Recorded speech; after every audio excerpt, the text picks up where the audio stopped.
One with an uncontrolled mind cannot have spiritual intelligence. One devoid of spiritual intelligence never meditates on the ultimate truth. And for one who never meditates on ultimate truth, there is no peace. For one destitute, there is the happiness. Hello dear friends, I welcome all of you on the behalf of Vivekananda Samiti. Today we are here to learn about the secret of concentration as per Bhagavad Gita by our own Swamiji, Swami Sarvapriyananda Maharaj. Before starting our today's session, let me have a glance on the recent activities organized by Vivekananda Samiti. In January, we had Vivekananda Youth Leadership Convention. Under that, we had talks by various eminent personalities, namely Paramveer Chakrapana Singh, Jal Purush Rajendra Singh, Miss Arunima Sinha, Miss Bhakti Sharma.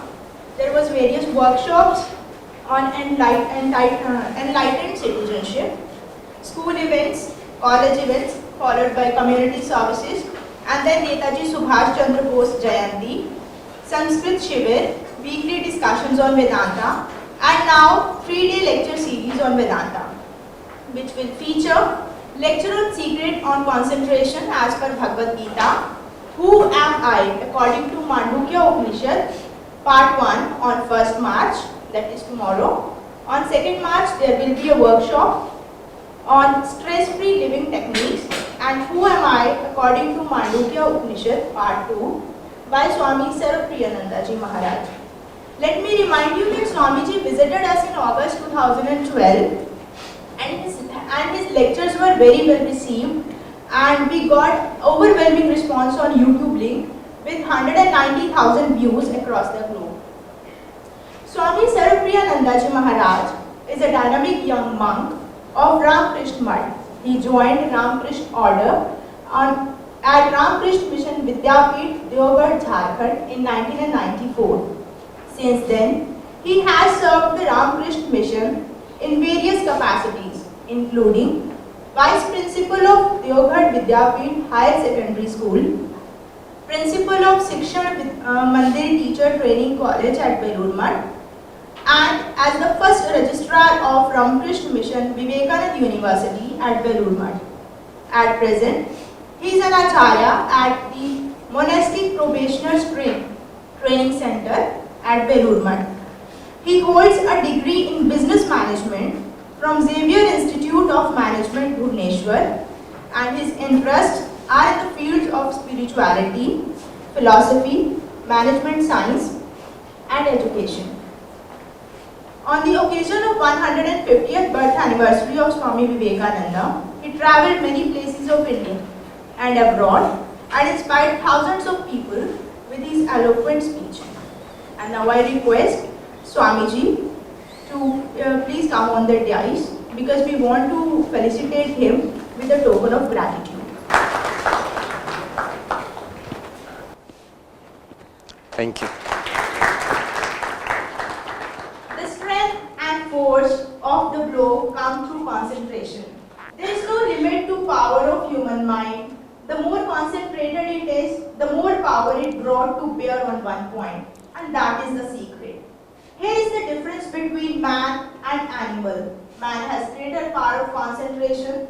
The difference in their power of concentration also constitutes difference between man and man. Compare the lowest with highest man, the difference is in the degree of concentration. And this is the only difference. Concentration is the essence of all knowledge. Nothing can be done without it. And now I request Swamiji to enlighten us with his views on the secret of concentration as per the. Good evening. I'm audible to all of you? Very good. So, it's great to be back here once again. I was here year before last. And just like last time, we're going to have 3 lectures. The first lecture will be of general interest, and the next 2 will be focused on Vedanta.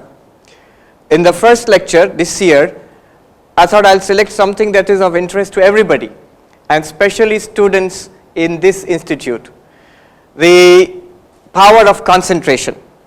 I think almost everybody would like to increase his or her power of concentration. And there is actually a lot to be learned from our ancient scriptures, especially the Gita and Patanjali Yoga Sutras. So we'll take some learning from there this evening and also combine it with some advances which have been made in positive psychology over the last 20 to 30 years. In fact, a lot of interesting research has been done in the field of positive psychology, which I'll combine with our understanding of the teachings of Bhagavad Gita and Patanjali Yoga Sutras. The primary questions which we will deal with this evening are, what exactly happens in concentration? And that which is of interest to all of us, whether you are students or teachers or a monk, all of us, we would like to know how we can use this understanding to improve our own concentration. So let's go. I'll be using a lot of positive psychology, so let me tell you a little bit about what is this positive psychology. What has happened in the last 20 years or so is that there is a new branch of psychology which has become more and more popular across the world. It is academic psychology. It's not the kind of self-help books you find in bookshops across the world, which are very popular sections. You know, you all go there to learn many things, how to get rich in 7 days, or how to sleep better, or how to lose weight, or whatnot. But it's not like that. It is very rigorous academic psychology backed up by research. And the person who is a pioneer in this field, Professor Seligman, he put it very beautifully. He gave a talk on TED Talks. I think some of you follow it, TED, Technology, Entertainment, Design, TED.com. TED Talks, you can look him up, Seligman on TED Talks, and he gave an introduction to positive psychology there. And he started off so beautifully, I cannot resist telling you that, that little story he said at the beginning of his talk. He said that he was interviewed by CNN. It's a story, and actually did not happen. He was interviewed by CNN, and they asked him, Professor Seligman, what is the state of psychology today? But this is CNN, so you cannot give a long speech. You have to be very brief. So this old professor, he said, okay, how much time will you give me? One word. So what is the state of psychology today? He said, good. What else to say? Good. Cut. No, this is not enough. Little more explanation is required. 2 words. Professor Seligman, what is the state of psychology today? And he said, not good. So you're taken aback. Just now you said it is good, now you're saying it is not good. Can you explain little more? 3 words. And Professor Seligman, what is the state of psychology today? He said, not good enough. And then he explains very beautifully. Mostly psychology has been concerned with illness, mental illness, disabilities, schizophrenia, paranoia, and so many things. How to identify these illnesses and how to cure them. And in that sense, it is good.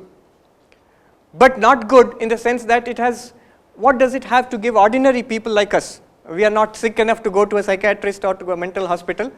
But how can it improve our lives? Psychology has not done much for that. And therefore, he says, how can psychology become good enough? And that's why he went for this positive psychology. What is positive psychology? It's basically research into human strengths, not just human illness and weaknesses, but into human strengths, happiness, character, and concentration also. So one of the areas of positive psychology which we will use today is concentration. And the person who has worked in this area is the second name there. And if you learn how to pronounce his name, that itself is an achievement for this evening. If you learn how to spell the name and pronounce it, I'll tell you. It is Mihai Csikszentmihalyi. Mihai Csikszentmihalyi. He's of Eastern European origin. He has worked in this area for more than 30 years in the United States. And his talk is also there on TED Talks, so if you can look it up, Mihai Csikszentmihalyi, about flow. And he is not as entertaining a speaker as Professor Seligman, is very slow and quiet, but he's very profound. So you can learn a lot of things from his talk. Anyhow, the basic ideas I have extracted from the talk, I will be presenting it here along with yoga and the Gita. What he has concentrated upon is how to enrich our life. He says the quality of our life depends upon the quality of our experience. I'll repeat that again. The quality of our day-to-day, minute experience of life, what we are experiencing now. The better the quality of that, better we feel our life is. So the quality of my life depends upon the quality of my experience. And his basic thesis is the quality of experience, on what does it depend? He says it depends on concentration, on focus, on attention. And that's what he has tried to establish. So I will put that in this talk, and we'll see what we can learn from that. This is Mihai Csikszentmihalyi. I took this picture from his TED Talks. And this is the book. He has written a number of books, but this book is really good. All the books are good, I'm sorry, but this book is, it deals with his central theme, his work. And the book is Flow, the Psychology of Optimal Experience. Nowadays it's very easy. I think your library may have a copy, and if not, getting it on Flipkart is of course very easy. He calls it flow. And where did he get this word? He says he was once interviewing a music composer, one who composes and conducts orchestral music. So that in that interview, he asked that composer, what is the best part of your experience, your day-to-day experience? When are you happiest? When are you achieving the most? What do you feel at that time? And that composer, he said this. He says, when I'm composing or you're composing, you feel you are in an ecstatic state to such a point that you feel as though you almost don't exist. You don't exist almost. I have experienced this time and again. My hand seems devoid of myself and I have nothing to do with what is happening. I just sit there watching it in a state of awe and wonderment, and the music just flows out of itself. He's conducting some musical thing, and he says, my hand is almost as if it is moving by itself. That is the highest state of performance which he has experienced. And this is nothing very amazing, you know. It is something that we have all experienced, especially in a place like this, in an IIT, in IIT Kanpur. Many, if not all of you, you would have experienced it while studying, while doing research. To some extent, all of you would have experienced it. A time when you are completely absorbed in your work, whether you are reading something or doing research in a lab or whatever, you're completely absorbed in your work. It's tough, it's demanding, but you know, there's a flow to it. Sometimes you see there's no flow to it. You're struggling. And sometimes you feel bored. I mean, you're not struggling, but it's very too easy and you know what you're doing and it's mechanical. But sometimes there is a flow which comes. This is the word which he has used, flow. And we'll investigate that further. This is important. This is where he begins. Don't take these figures too literally. I'm sure those who are doing research can come up with better figures. But basically what he has done here is, he says, Csikszentmihalyi, he says, our cognitive capacity is limited. We don't have infinite cognitive capacity. We have limited cognitive capacity, and he uses the terms of information technology, IT, to sort of estimate what could be our cognitive capacity. And his estimate is like this. He says we can more or less roughly process 7 bits in the sense of computer bits, computer information technology bits, 7 bits of information at a time, and it takes 1/18th of a second, he says, to discriminate between 2 bits of information. Basic idea, only one figure you need to take away from this. He says approximately our capacity to absorb information from the world outside by seeing, hearing, whatever, is 126 bits per second.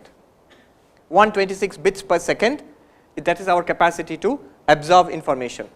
And if you calculate it, it comes to some 7,560 bits per minute, 500,000 bits per hour.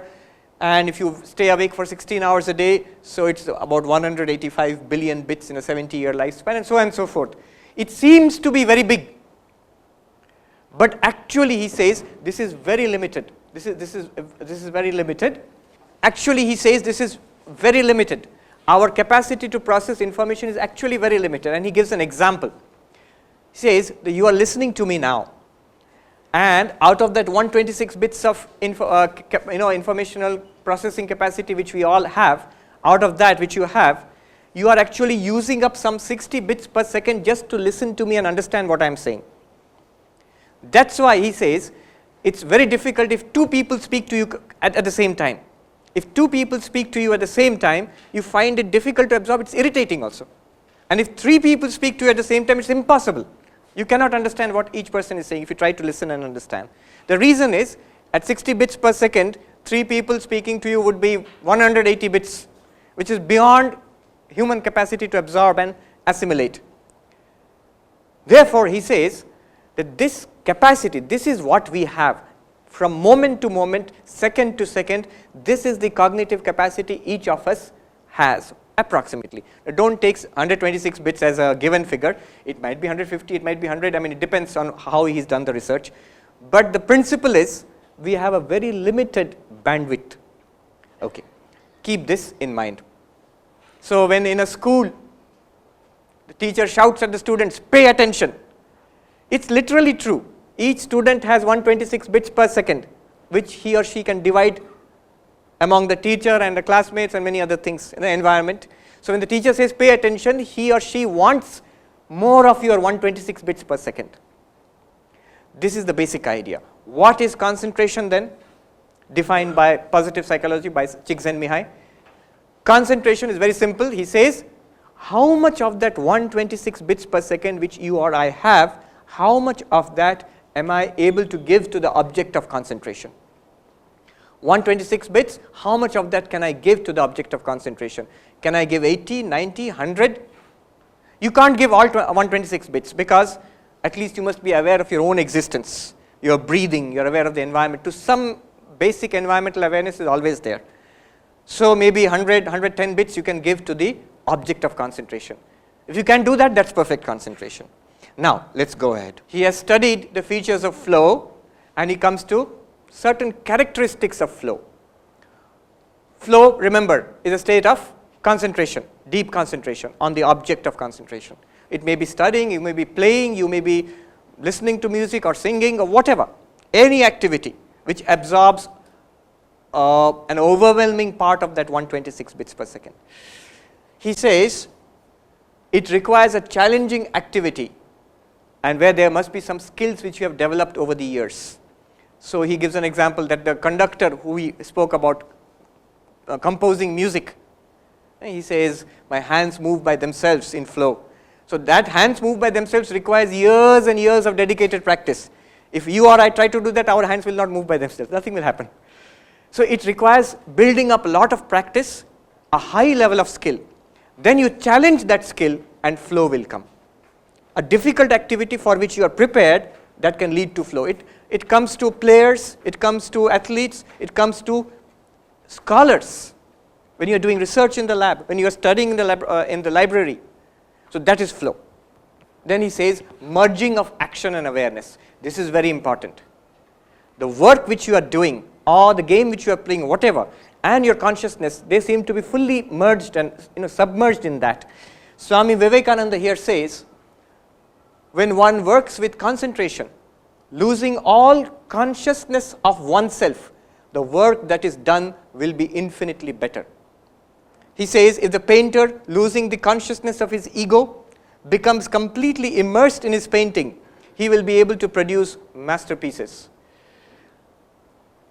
One thing we have all noticed and heard about, and in this institute you must be seeing this on a daily basis. The scientist or the scholar who gets so absorbed in his or her work seems to forget about himself or herself. We have all heard the stories of the mad scientist who is working in a laboratory and forgets to eat and forgets to go home.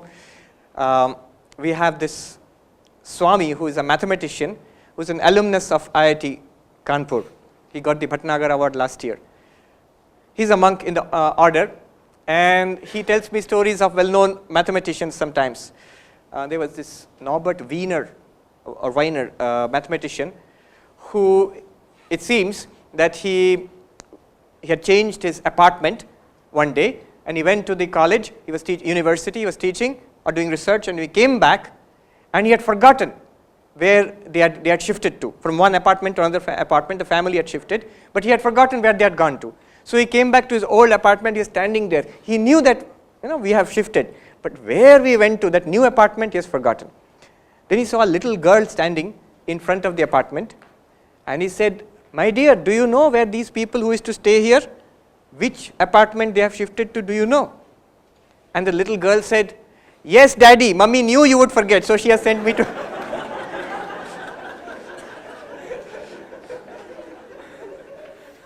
So not only has forgotten the apartment, he's forgotten his daughter also. That happens because out of that 126 bits, such a great amount is absorbed in the work that everything else is blanked out, it's forgotten. And that's why, when you are studying, many of you study with great concentration for long periods of time. You forget that you're exhausted. You forget that, you have not eaten. The reason is that 126 bits is not enough to accommodate the object which you are focusing it on and your personal discomfort also. There's no space left over for that. You are not aware of it. Afterwards, when you finish, you will feel exhausted and hungry and tired and so on and so forth. So, merging of your small consciousness, it's forgotten. Because simply there's no space to be aware. I am hungry, time to go and eat. There's no cognitive surplus to think about that. Then you come to the Gita, and Swami Vivekananda says, what does the Gita say? The Gita teaches that all work should be done thus. The way you are doing work in the lab or studying, Krishna teaches Arjuna, do every work in this way. Being united with God or your true spiritual nature, whatever you call it, the Atman, God or whatever, through yoga you are united with your spiritual nature. Based on that, perform all action by becoming immersed in concentration, and add to that, there is no self-seeking. There are certain things which are here which you will not find, they have not yet studied in positive psychology. For example, when there is too much focus on the result, I want something from this, then somehow it prevents concentration. I think it's somewhere in an interview, Sachin Tendulkar says, secrets of batting, he says, when I really want to do well, I don't look at the scoreboard. I focus on the game, but I consciously avoid looking at the scoreboard. Especially when I'm close to a century, I consciously avoid looking at the scoreboard. Because at that moment, however much you want to concentrate on the game, the feeling will come that now I must score, just a few more runs, I'll get the 100. And that's when most batsmen get out. They get bowled out. So somehow, seeking the result seems to create a division in consciousness, seems to prevent full consciousness, full concentration, seems to prevent your ability to put as much as you want of that 126 bits into the object of concentration. And Swami Vivekananda says, such a performance of work brings only good to the world, no evil can come out of it, mainly because I think there is no self-seeking involved in that. Those who work thus never do anything for themselves. They may do it for science, or they may do it for welfare of others, whatever, but not this small individual self, which is forgotten in concentration. Another thing positive psychology says is necessary for concentration, for flow, is clear goals and feedback. So, in the work which you do, studying or whatever, you must have some kind of clear idea where you are going. Many people who do research, they tell me that's precisely what is research. We don't know what we are doing. That's why we call it research. But yes, there is an element of the unknown. But the thing which you are doing at particular moment, you must have clarity what you are doing and what you are trying to do. May not be about the whole thing where you are moving into the unknown. So, a clear goal, and there must be some feedback. Here I want to add something. Often in research, there is a long period where you don't get any clear feedback.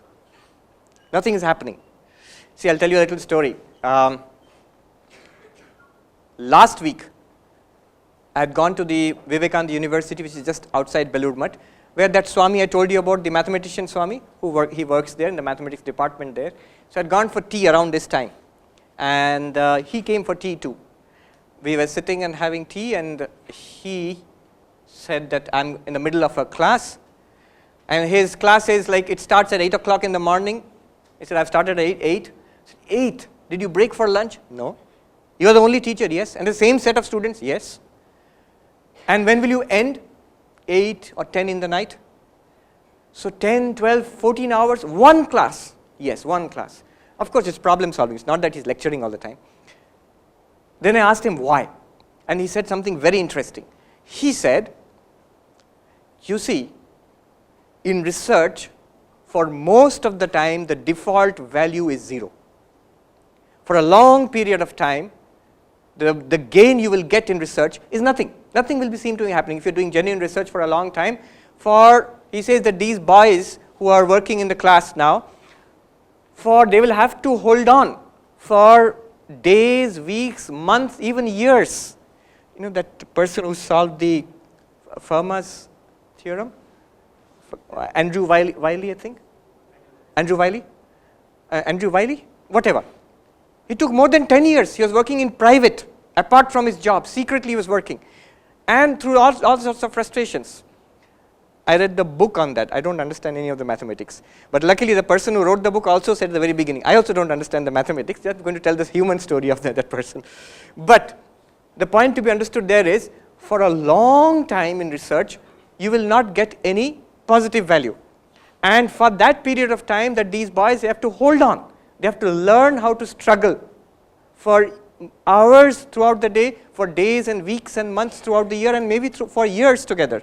If they don't have that patience, then they cannot be good researchers. So one point about this, when you say feedback, it's true, feedback helps in flow, but sometimes you may not have feedback, and there also that grit is necessary to hold on to the concentration without the feedback also, without positive feedback. And concentration. Fourth characteristic of flow is concentration itself, where there is tremendous focus. One sign of concentration is you forget all other problems in life. It is true. You may have lots of problems at home, health-related issues, maybe issues related to career, what not, even issues related to the environment where you are working. But if you get flow, at that time, you tend to forget all it. This is one of the characteristics of concentration. Now, why do you forget? The answer is again simple. Because you don't have more than 126 bits per second. So your mind will not dwell on those things if you put most of it into the object of concentration. So there's tremendous focus. Swami Vivekananda says, to me the very essence of education is concentration of mind, not the collecting of facts. The difference between an ordinary person and a great person lies in the degree of concentration. And when I read this long ago, I read this from Swami Vivekananda, I was not very convinced, because I used to think that difference between an ordinary person and a great person lies in so many dimensions of human personality. Why only concentration? One day, I had a revelation. I saw another Swami who is also an alumni of IIT Kanpur. Long back, he joined the order long back. He was studying. Studying means just relaxing on the bed. He was with leg spread out in front, sitting and reading a book. I came in front of him and I asked him in Hindi, Maharaj ji, kya padh rahe hain? What are you reading? No answer, he's reading. I am standing in front of him. He cannot see me. He's reading. I asked him again, no answer.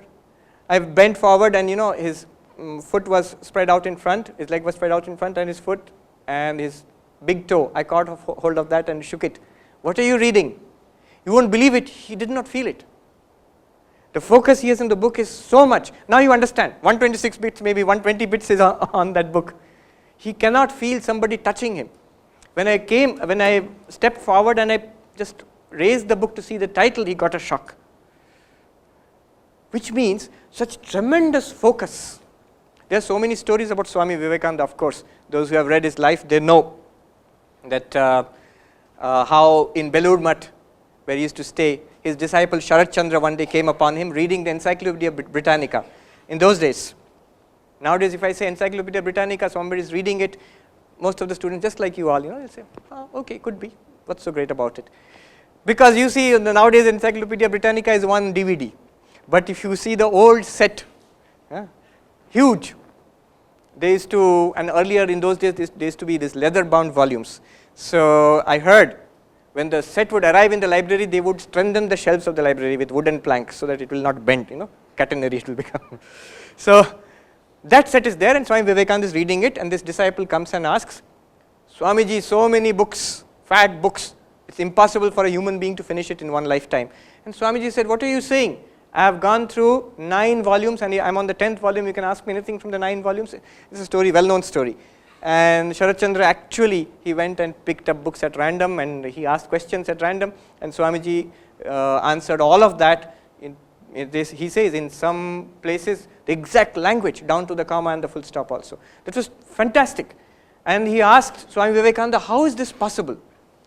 And Swamiji said, with concentration and purity, one can do it and anybody can do it. Everybody has this capacity. So Swami Vivekananda says the difference between an ordinary person and a great person lies in the degree of concentration. This is the symbol of the Ramakrishna mission. Swami Vivekananda designed it. And many of you may know the meaning. I'll just tell you in a couple of sentences. Basic idea is that the sun which is rising at the back represents knowledge.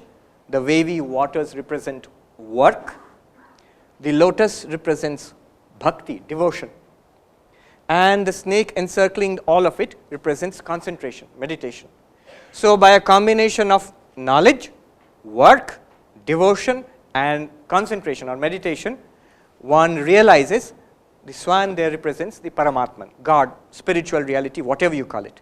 So spiritual reality is realized by a combination of karma yoga, work, spiritualized work, jnana yoga, the path of knowledge, bhakti yoga, the path of devotion, and raja yoga, the path of meditation.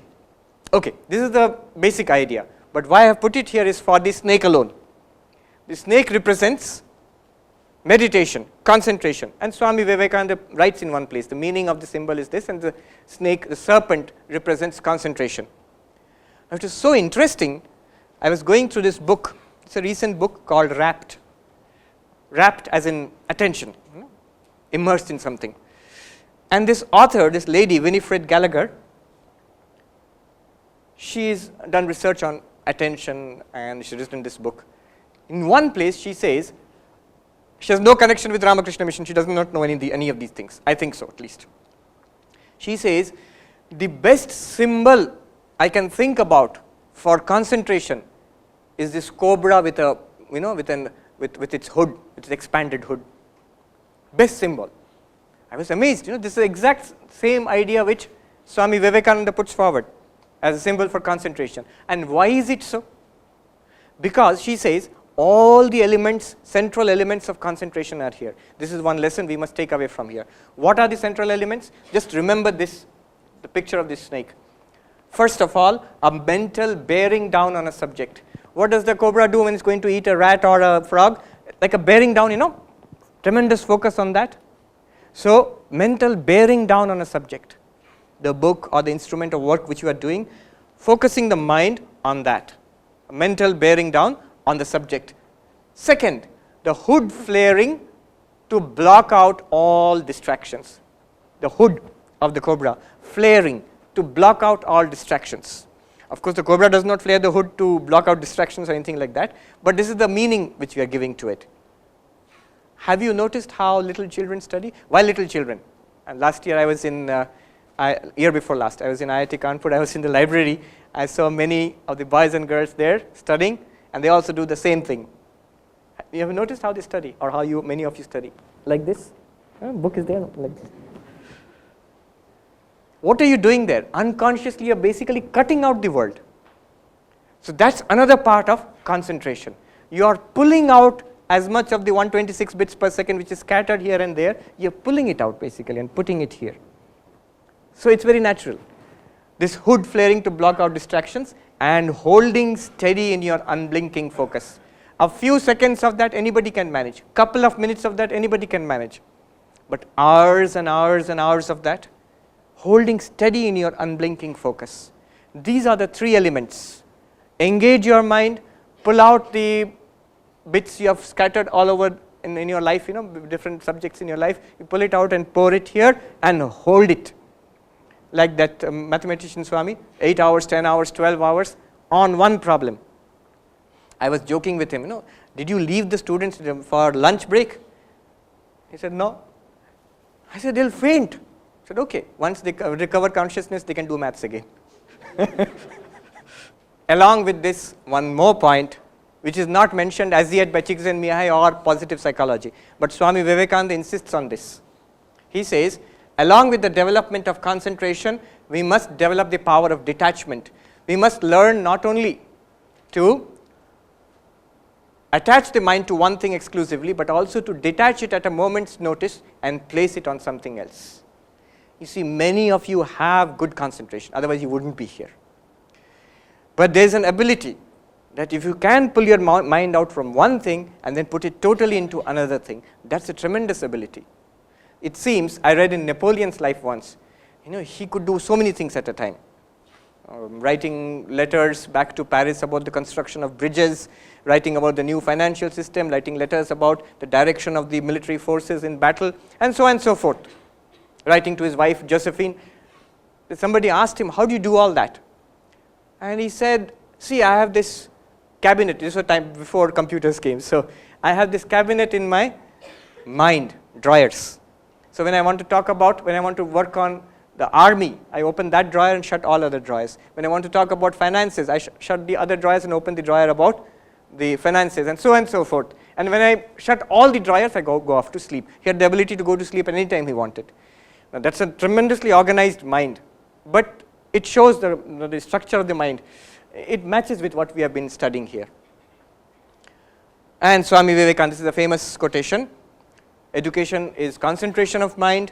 If I had to do my education all over again and had any voice in the matter, I would not study facts at all. I would develop the power of concentration and detachment, and then with a perfect instrument, I could collect facts at will. Another aspect of flow is feeling in control. If you know, so a person who's playing tabla and he gets flow, anybody who plays musical instruments, sometime or the other you would have felt it, musical instruments or singing. So sometimes you know you are in flow. And you must know how to play that instrument pretty well. There must be a sense of control. If you don't know what you are doing, you'll never get flow. It will just be straining. It'll be tension and strain. Loss of self-awareness, we spoke about this. We'll just leave this one out for the time being. Another aspect is transformation of time. Again, we have experienced this. There's a time distortion. When you are in flow, hours seem to pass by very quickly. When you look up and you see the clock, and you find that already 2 or 3 hours have gone. You don't feel that you have been sitting there for 2 or 3 hours. That is the nature of flow. With deep concentration, time seems to fly. If you don't have deep concentration, then time seems to drag. I have often, I was talking to some students in a college somewhere else, and I was speaking about the way I saw the boys and girls in the IIT Kanpur library studying. And I said, see, they on Sundays they come, and I saw some of them studying from the morning till afternoon till night. Sometimes they do all night they are studying, not just 1 or 2. Many of them they do that. Especially I heard before examinations, a lot of you are up and doing. Obviously you have to. Now one of the boys was sitting there, he said, oh, how boring. I said, no, it's not boring. In fact, if you like the subject and if you're immersed in it, and if you cut away everything else in life, then it's not boring actually, because when you get the flow is very enjoyable. It's deeply satisfying. Of course, because you have an exam and you have to go grades and all, it's tension. But otherwise, it's deeply satisfying. You know what is boring? What is difficult? If you give only a part of that 126 bits, maybe 50 bits and 60 bits, and the rest of it is still free, then you can think about the good time you could be having watching TV or playing video games, and you're still doing physics, and then you feel how boring and irritating this is. Or, you're sitting, and the same kid who sits and watches a cricket match for hours together, he does not complain about how hot it is, how mosquitoes are biting him, does not complain. But the moment you put that kid in front of his homework, he will say, "Kaise padhe? Garmi hai, machhar hai. How can I study?" What happens is, because out of that 126 bits, almost all of it is absorbed on the cricket match, he does not feel the discomfort of heat or mosquitoes or whatever. But when he's doing something he does not like it, most of his cognitive capacity is free, and it will go to whatever pulls its cognitive capacity, like it may be a mosquito, whatever. I remember when we meditate in Belur Mutt, so these mosquitoes have a free reign, and especially when you're meditating, you can't do anything about the mosquito. Even one mosquito can spoil your meditation. And sometimes I've seen other monks, and what they do early in the morning, so they'll have this chadar, you open it and put a sort of cloth here, like a veil, so that the mosquito can't enter. And if one mosquito enters that, then you are in deep trouble. It'll be like somebody is fighting in that, you will see. And I was reading of Swami Vivekananda, Girish Ghosh, the famous dramatist. He narrates how he saw Swami Vivekananda sitting in meditation, and his face is black, covered with mosquitoes. He does not feel it. He's gone deep within so much that nothing is left over. Of course, he'll feel it when he comes out. Maybe face will be swollen with mosquito bites. But at that moment, he does not feel it. So this is exactly what happens to us in a lesser degree maybe when you are studying or working on something that absorbs most of your cognitive capacity. If you are studying without that flow, without that concentration, it's much more strenuous. Then every few minutes you will feel like going and having a coffee break or going and taking a walk, whatever, because there is that excess cognitive surplus left over which will remind you, you are suffering, you are doing something boring, please get up. When that is not free, you have a very good time actually, you have forgotten. Time moves faster, time moves slower, of course, both are interesting. One surgeon was telling me how hours, 6-7 hours they have to do this neurosurgery, 6-7 hours. I said, how is it possible, such concentration for such a long time? He says, I don't feel I'm doing it for 5 or 6 hours. After the operation is over, I'd see it's 5 or 6 hours. So time has moved very fast. Just the opposite, I heard from a fighter pilot. I was sitting in the airport, and this gentleman is retired Air Force pilot. He's not retired, but he's in the Air Force now. At one time, he was a fighter pilot, and he was telling me how he ejected from a plane which was crashing. And he spoke to the air traffic control, gave a mayday call, and he's saying that I'm ejecting at such and such position. And he says, I was feeling irritated at that moment. Why is the traffic control, the military air traffic control, why are they taking so much time to respond to me? I'm in an emergency here, seconds count. Later on, when the court of inquiry, they have a board of inquiry after the crash, there he saw, they were laughing at him. They said that we responded within a second or 2 seconds, but for you time seems to be dilated. Because at a point of death, you could die at that moment. Every fraction of a second seems to be living, and it's stretched out and dilated. So when you are in flow, both effects are possible, but the common thing is a distortion of time takes place. So these are the characteristics of flow. Quickly let me run through it. You feel completely involved in what you are doing, focused and concentrated. Second, happiness, sense of ecstasy in any kind of flow. Chigzen Mihai interviewed people who were scholars, who were athletes, who were musicians, even monks and nuns who were meditating, all of them, whatever the diverse activities, but wherever they found flow, he found joy. They feel happy, being outside everyday reality, ecstasy. Great inner clarity, moment to moment you know what has to be done and you are doing it and you are fully absorbed in it. And fourth, knowing that activity is doable, your skill is adequate to the task but challenged. A sense of serenity, you have no feeling, no worries about yourself. An intrinsic motivation, whatever produces flow becomes its own reward. See, people who get flow in music or study or whatever, they tend to repeat it. They tend to do it more and more. They like it. Other people may find it very difficult. They will say, Bhaiya, aap 24 घंटे पढ़ाई किए, इतना boring हो सकता है. It's not boring for you. Then timelessness, you're thoroughly focused on there's a spelling mistake there, on the present. Hours seem to pass by in minutes. If there is anything that I would like you to take away from this talk, this is it. This is the central finding of positive psychology about concentration. Let me walk you through this diagram. Then we'll relate it to yoga and conclude. But this is central. What does it say? Basic idea is, if you want to attain concentration, there are these two dimensions you have to take care of. One is your skills, whatever the activity, your capability. and the second one is the challenge facing you. So he takes the example of a tennis player who is a beginner.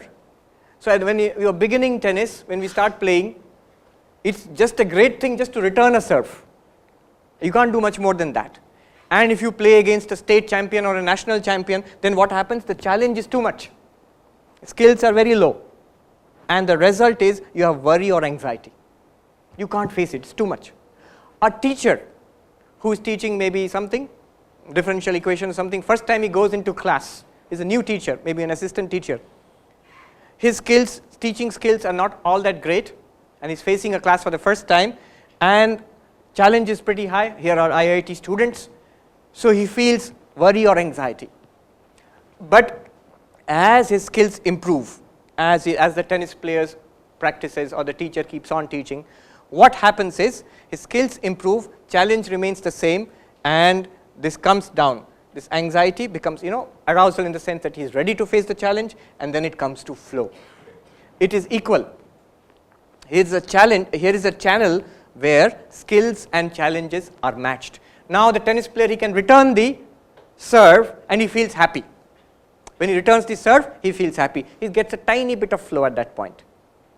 So there is a channel here where your challenges and skills are matched. If your skills are pretty high and the challenge is low, skills are pretty high, you are a state champion in tennis and you just have to do net practice, then it's very, very easy for you, mechanical, and you feel apathetic.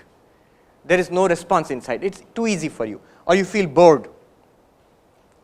And as your challenge increases, you come back to flow. Now you see this entire spread. Here is the desirable channel when you have flow. If you see the teacher who is teaching for some time, he gets the hang of it, now he starts enjoying the class because he can teach well and the class is also enjoying it and he gets the feeling of flow.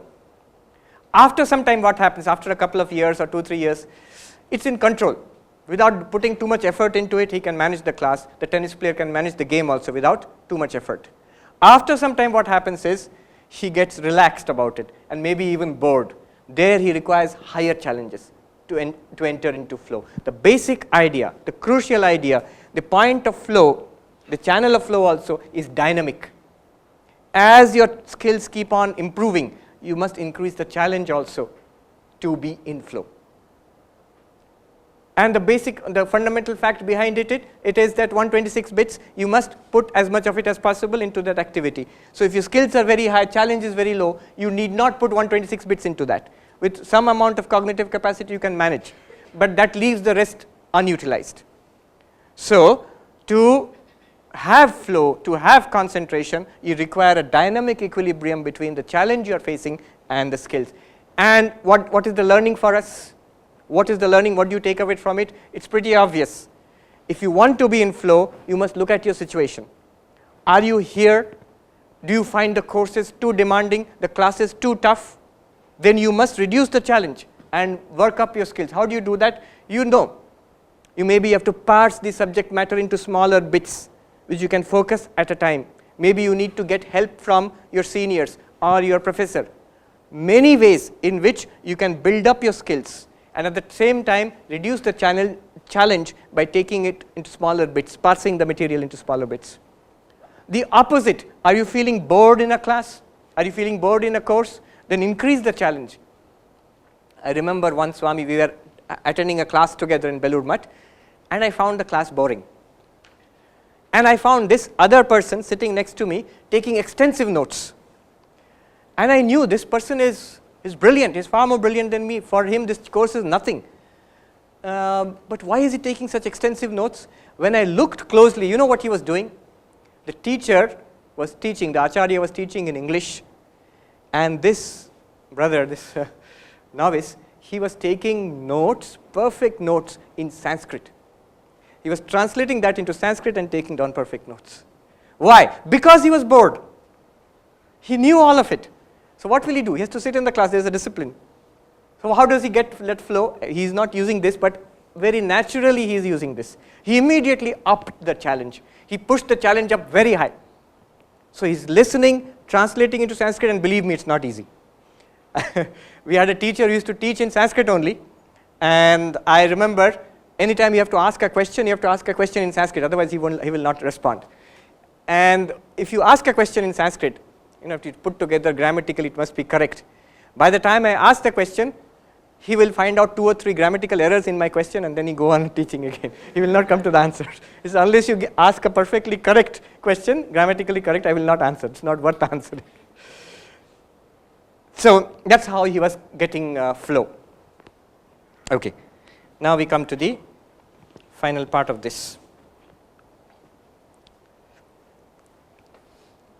Csikszentmihalyi, in that book, Flow, Psychology of Optimal Experience, he says the similarities between yoga and flow are very strong. He has a whole few pages on yoga, on Patanjali Yoga. He has studied literatures from all over the world, and he says in that book, the similarities between yoga, Patanjali Yoga, and flow are very strong.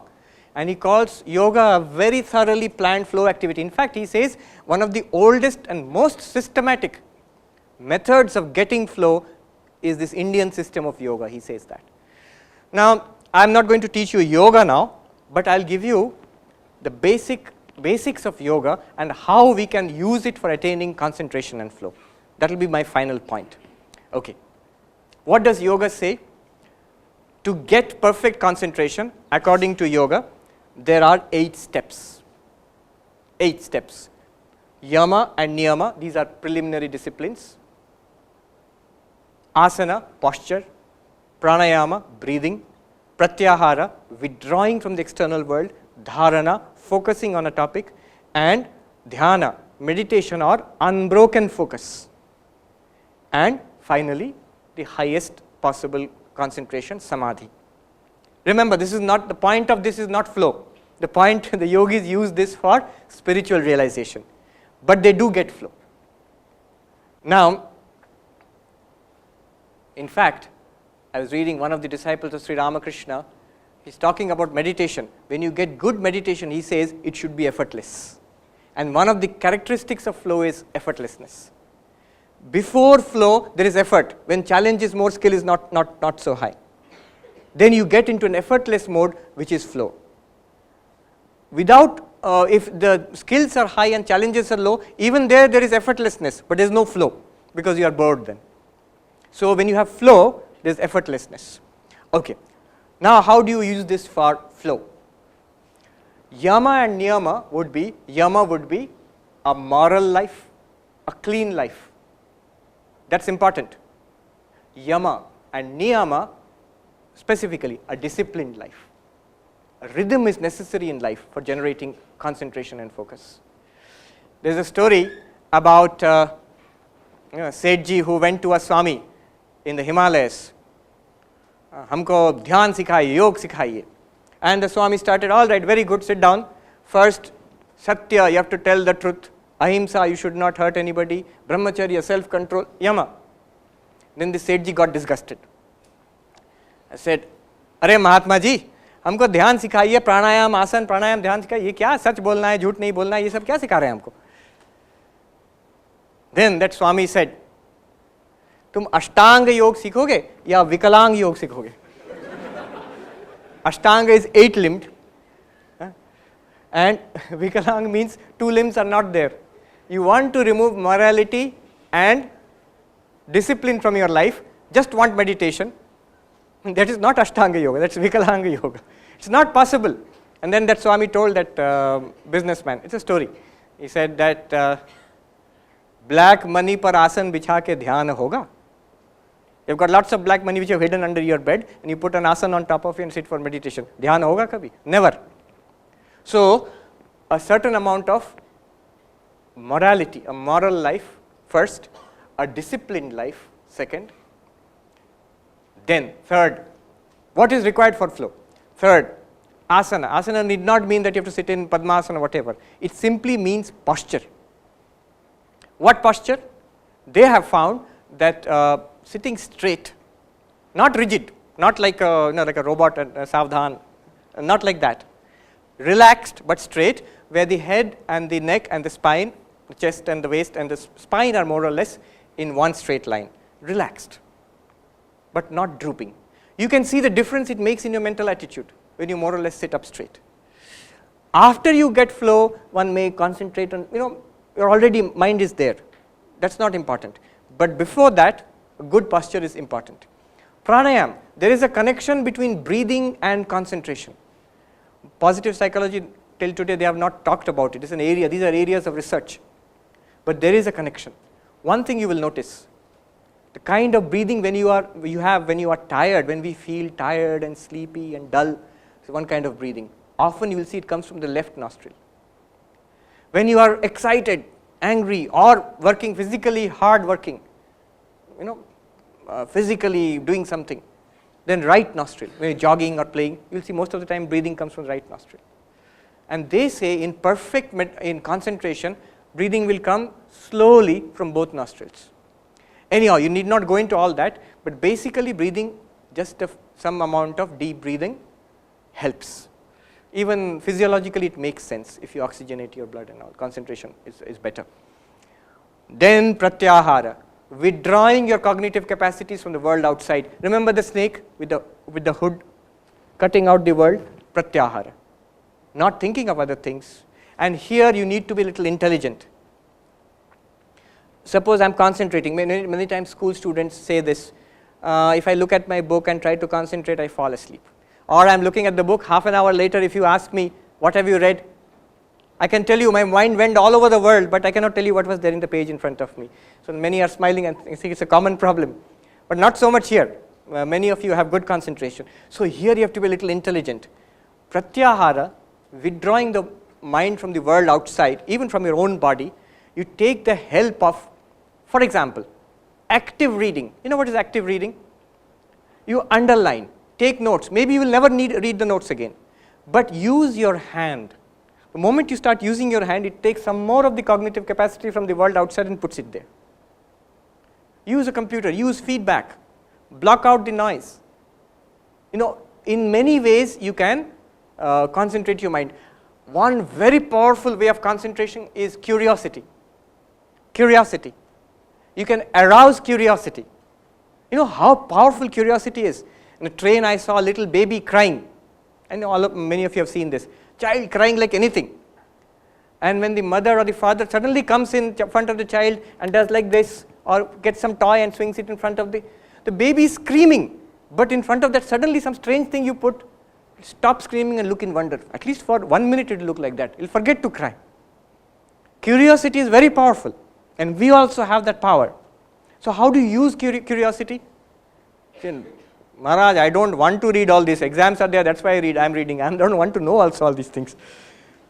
But you can artificially induce curiosity by asking questions or setting up a problem before you go into the material.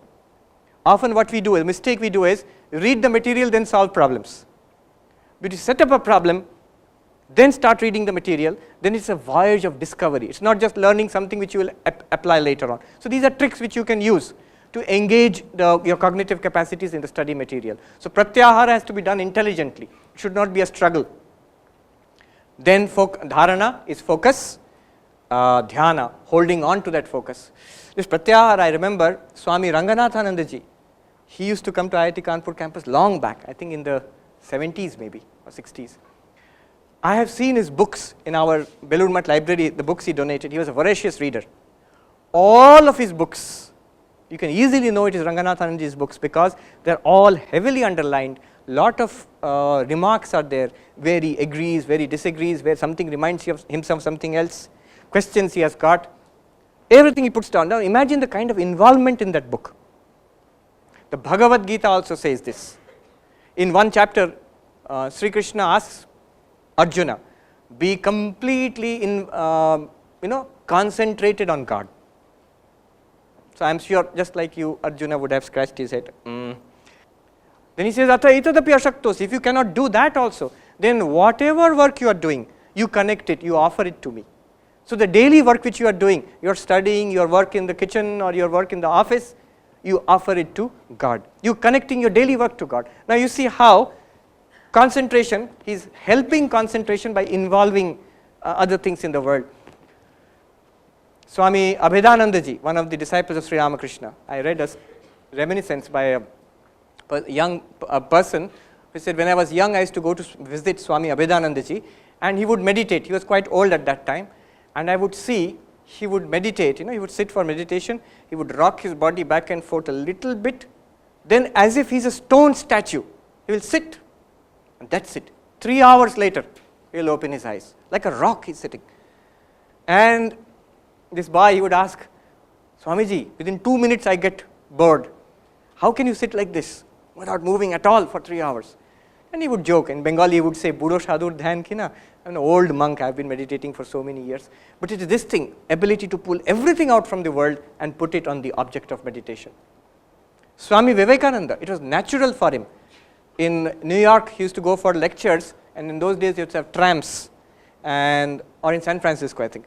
And he would go on the tram, and he would get so absorbed in his thoughts, the tram would take the entire circuit of the city and come back, more than once. And he would be ashamed of this, He would say that, oh, you have to remind me, I have to go for the class. That concentration, tremendous concentration was absolutely natural to him. There are so many stories about that. And that focus, dharana is focus, dhyana is unbroken concentration, deepens into, let's call it flow. Let's call it a higher kind of flow. So here I am breaking it up again. Moral life, disciplined life, good posture, deep breathing, regular breathing. Don't be like a boiler. Regular breathing. Withdrawing from the world, remember the snake. Then dharana, holding on the focus. Then unbroken focus, flow. This is what our Patanjali Yoga also has to say about concentration. This is one key idea. Let me just sum up by going back to this idea. Remember, you have 126 bits per second, and you have to use that to get concentration or flow, and it's always a function of matching your challenges and skills. Whenever you are out of flow, and their characteristics are there, you will be bored or you will be under strain. Whenever you are out of flow, you increase the challenges or the skills as the need may be. These are the basic principles. I think I'll conclude here. We have run out of time also. Thank you very much.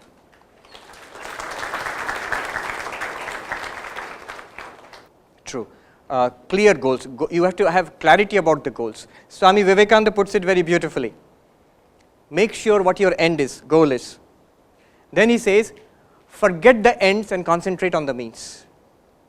Our main problem is we are too focused on the grades and getting the IIT degree, and then getting this high-paying job, big pay packet and all. If you keep that in mind most of the time or all of the time, then you are not focusing on what is in front of you. That will happen. If that is your goal, keep it there. But don't keep on thinking about it. It's no use thinking about it. Once you have set up the goal, Swami Vivekananda says you forget the goal. What it says here is, clear goals are necessary for flow. If your goals are not clear, you will always be in anxiety.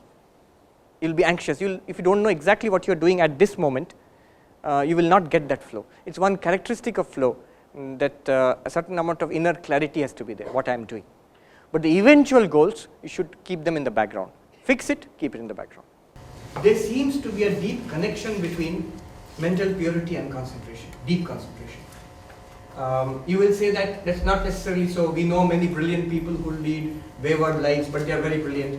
True, but you see there again, if that person had a more pure mind, I would say his work would be even more brilliant. It's a hypothesis, but it seems to be like that. I mean, a lot of people, in your personal experience also you see, if you have a clean life, an uncomplicated life, you can actually concentrate much more easily on your work. It's that simple. Question? Yeah. ये आपने point out नहीं कराया, लेकिन मुझे पूछना है, कर्म करो और फल की इच्छा ना करो, इसमें कितने % सच्चाई है इस सेंटेंस में? कर्म करो और फल की इच्छा ना करो, ये कैसे पॉसिबल होता है? True. Yes. I'll take a few minutes to answer this. There's some chalk here. Yeah, it is chalk. Thank you. Yeah. So, yeah. When we want results, what is mentioned, what is actually spoken about in the Gita, when you say do your work and don't ask for results, it means results for ourselves. And that's okay, because most of us, when we mean results, karm ki phal, we mean phal for ourselves, results for ourselves. Now, the traditional idea was, what do human beings want? Life. Is there right for this?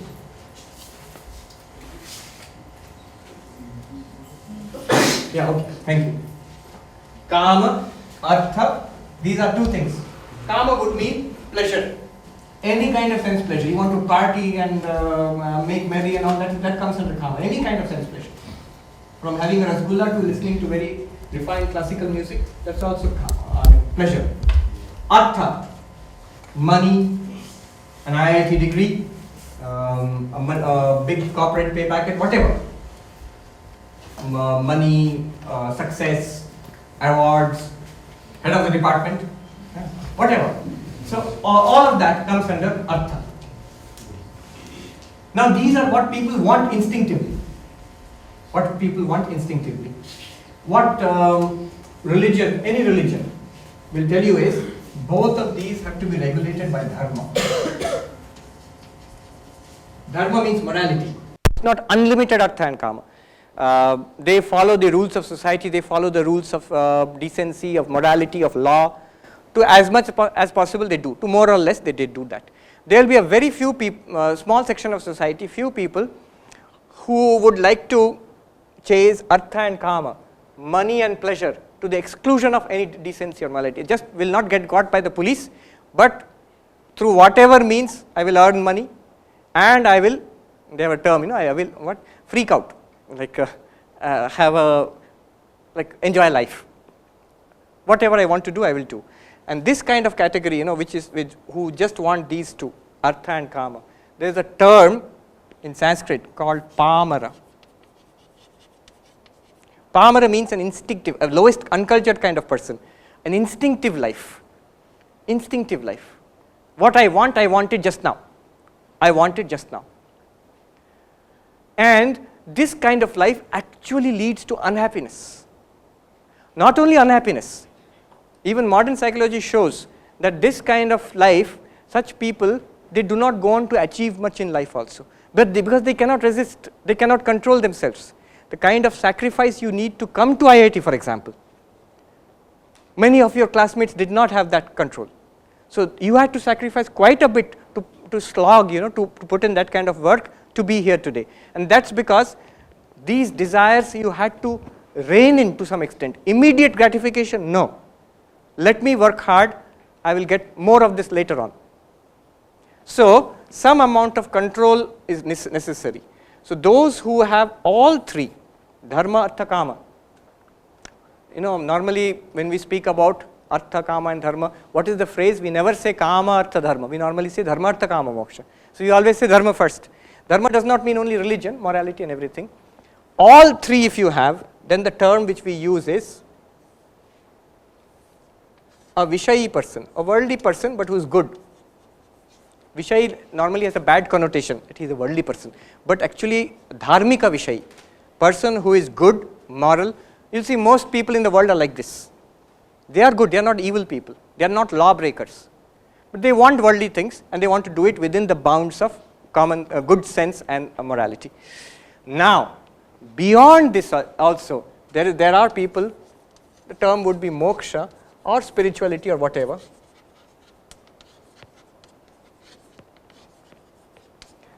There is a certain group of people,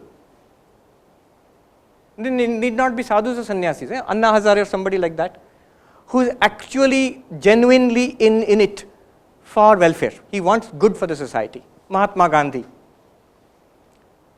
If he wanted, he could have been the Prime Minister or the President for life, if he lived long enough. But he did not want it at all. But he wanted the welfare of Indians. Why Indians? He wanted everybody's welfare. Whoever came into contact with him, even the Englishmen who came into contact with him. So such people, they are in this category. What they do is, they do not want these two. But they base dharma and this moksha, spirituality. Based on dharma, they want spiritual realization. Mahatma Gandhi says in one place in his autobiography, My Experiments with Truth, many people think that I am a politician. Some say I am a freedom fighter. But what I am is actually a man, a simple man in search of God. I am doing it through politics, freedom fighting, but I am in search of God. That's all I am. That's his own idea about himself. So, they don't want these two, and you can see it in their lives. They reject it when they have no interest in these two. Such people, they work without any desire for results. Which results? These results. What are these results? Personal gain and personal enjoyment. They don't want it. But they do seek something, which is the welfare of everybody. So Swami Vivekananda, many great saints, they have worked for the welfare of others, and they really don't want anything. And I'll tell you just one small thing. Many people, many of you will say that, oh, that's so tough, what a great sacrifice. If you ask them, it is no sacrifice at all to them. It's no sacrifice at all to them. They would not be doing anything. What is a sacrifice? I want to do that, I'm not doing it, I'm giving it up, and then I'm doing something. So a mother who could have a very good career in the corporate sector, she gives up her job for her children, and she later complains that you fellows, you have no gratitude, I sacrifice so much for you, because she has the feeling, she has sacrificed something for the children, truly she has. She wanted that, she did not take it up for their sake. But in the case of Mahatma Gandhi or Vivekananda or whatever, if you ask them, oh, great sacrifice you have made, they'll say, no sacrifice at all. Swami Brahmananda once was asked by the president of the Ramakrishna Mission, Sri Ramakrishna's disciple, Swami Vivekananda's brother disciple, and the person who became the first president of the Ramakrishna Mission. He was once asked, oh, Swamiji, you have sacrificed so much. You have given up everything for God. You are a great Tyagi. And Swami Brahmananda bowed down to that man. I bow down to a greater Tyagi. So why? You have given up the diamond for a piece of glass. You have given up God for the world. How great you are. Your sacrifice is tremendous. Mine is nothing at all. So from their point of view, it's no great sacrifice. And it's not just very spiritual persons. Anybody who's doing work for others, you will think it's a sacrifice. If you ask them, they'll say, no, I enjoy it. I met a number of social entrepreneurs. And somebody was telling me, Swamiji, you have sacrificed so much. I said, no, it's not a sacrifice. I really enjoy this. If I had to do what you are doing, it would be a sacrifice for me. And I asked those social entrepreneurs, none of whom are Swamijis. And all of them said the same thing. None of them feel that we have sacrificed our corporate jobs. They had big corporate jobs. They gave that and they came to this kind of a life. So they are actually giving up the results and doing work. It is in this sense. Okay, I gave a fairly detailed answer to that one. Should we wrap up now? Okay, one. Okay. Afterwards. We'll take some more questions, but let us first thank Swami Sarvapriyananda ji once again, because on our request he made his time available for the second time in 2 years. So for thanking him on behalf of entire IIT Kanpur, we have with us our Honorable Director Sir. I welcome Director Sir to say a few words and thanks from respect and convey deep gratitude on the part of the Institute from each one of you to Swamiji. I was truly listening to him with very rapt attention, and I don't know, maybe we are videotaping it, and I would like to show this to many of my younger colleagues as to how one should deliver lectures in a class, and this is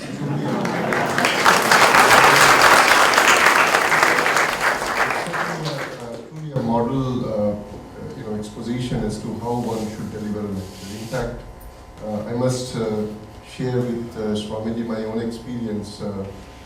I joined this press just about a little over a year back, and by the time I finished one semester, I certainly was getting extremely bored, in true sense of being bored. And then I decided that no, I'll go back to my old profession, the true profession, which is teaching. And I started teaching again, and I continue to teach now. Somebody was saying that, why are you taking this extra pain And my honest answer was and is that I derive my strength from teaching. Whatever I do, whatever we do, everything and anything, you need conviction to stand by it. And I derive my conviction, my strength from being truthful to my own profession. And watching him deliver his lecture, I was truly all the time wondering that why would a student ever complain about a class or a lecture if he listens to a lecture which is truly in the highest form of flow like this. So I certainly see what exactly he was talking all along. I saw a true reflection of that. So I again pay my very deep respect, and on behalf of the Institute, I would like to express our gratitude and would request you to come back whenever possible, share your time and your knowledge with us. We all basically in this setup, in this academic setup, all that we do is to pursue knowledge, and we have only one objective, which is to either disseminate or share knowledge or try and generate new knowledge. It's not very easy to generate new knowledge. We write many papers, we give many lectures, but then essentially we try to pursue, at least at the end of a maybe 20-page publication, at the final conclusion part, just a few words or maybe half a sentence. If that is truly a new knowledge, that's worth writing that paper. So that's exactly what we pursue. And we should always have such excellent examples before us. So thank you again. Thank you. I feel extremely embarrassed and sad if this beautiful conversation, interaction stops here. I seek your apology, Swamiji, because something very, very important is waiting, and I must attend to that. So I'll take leave, and but would request you to kind of come. So I request Director Sir to present a shawl to Swami.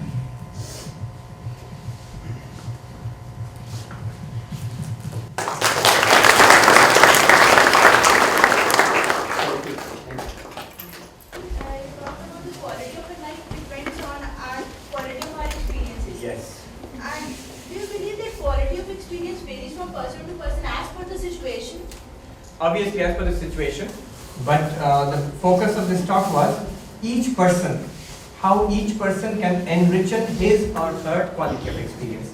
And how do you do that? One word answer, by flow, by concentration.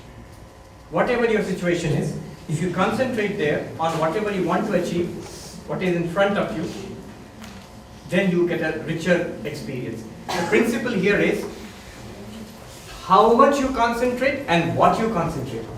Just now, in this place, how much you are concentrating and what you are concentrating on. So there are so many things here.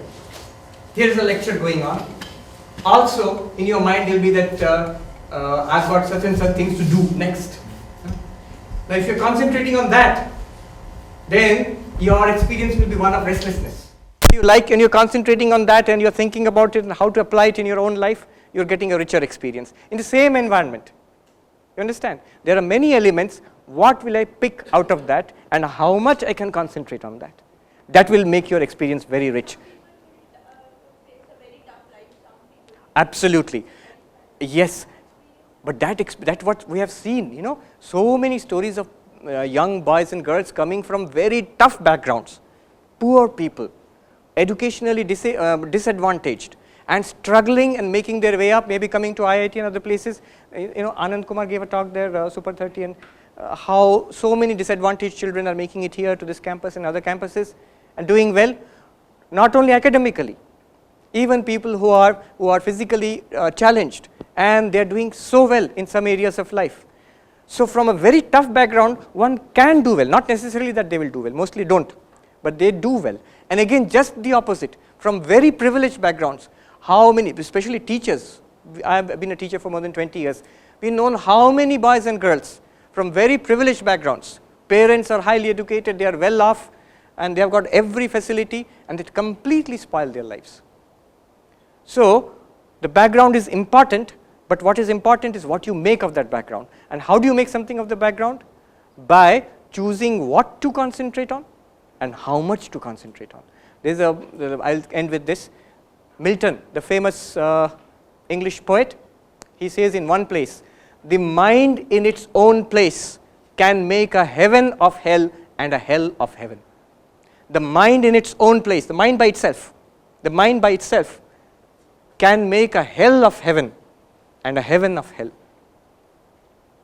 How? By this method, by what you are concentrating on in your environment and how much you are concentrating there. So those boys and girls from very tough backgrounds who made it to, suppose to IIT, if you ask them, they had extremely disheartening circumstances in their life, but they had one area, their studies and how it will open up better avenues in life, and so they picked that element to concentrate on and they ignored everything else.